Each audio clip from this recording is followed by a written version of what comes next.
mouvement s'appelle le carrousel. Il paraît très impressionnant, mais en réalité, c'est surtout une question de placement du corps, qui est technique. On constate qu'il donne une impression d'apesanteur. Ce qui nous permet d'avoir cette sensation, c'est que lorsque nous n'avons plus les jambes en contact avec la barre, on va changer de prise et introduire une nouvelle prise. Cette prise s'appelle full bracket grip. Elle a pour objectif d'avoir une opposition entre les forces. La main haute va tirer la barre, alors que la main basse va la repousser, ce qui va donner beaucoup de stabilité et verrouiller toutes les articulations dont nous avons besoin pour avoir assez de distance à la barre.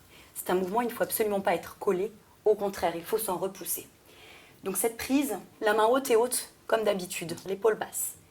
La deuxième main va se placer très basse, intérieur du poignet vers le ciel, et on va sortir l'index pour stabiliser la posture.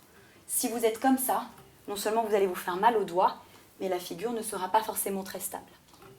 Pour entrer dans la figure, nous n'avons pas d'accroche, mais nous avons une jambe d'impulsion, qui est cette fois encore la jambe extérieure.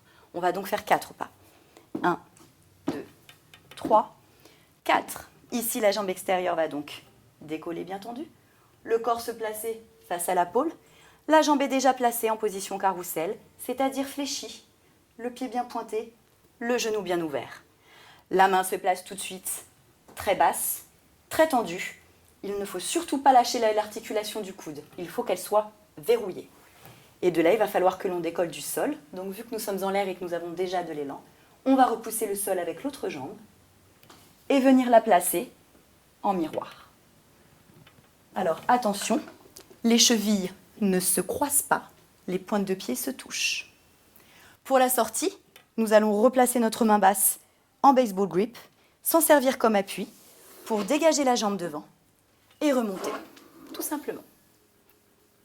Ce spin nécessite d'être très cambré, parce que si on ne l'est pas, ça va fonctionner, mais ça va être totalement inesthétique, puisque ça va donner ça. Il faut donc bien cambrer de manière à avoir une figure qui soit jolie. Ce spin est très impressionnant, mais n'est pas si compliqué à réaliser. Il suffit de bien suivre la décomposition pour entrer dans le spin correctement.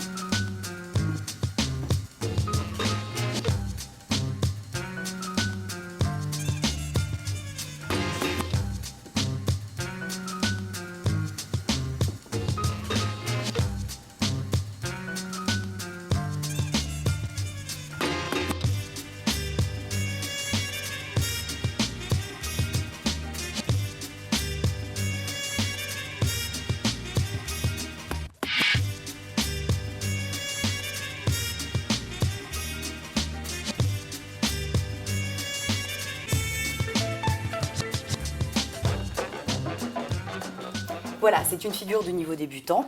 Vous pouvez retrouver d'autres figures du niveau débutant dans la suite des vidéos.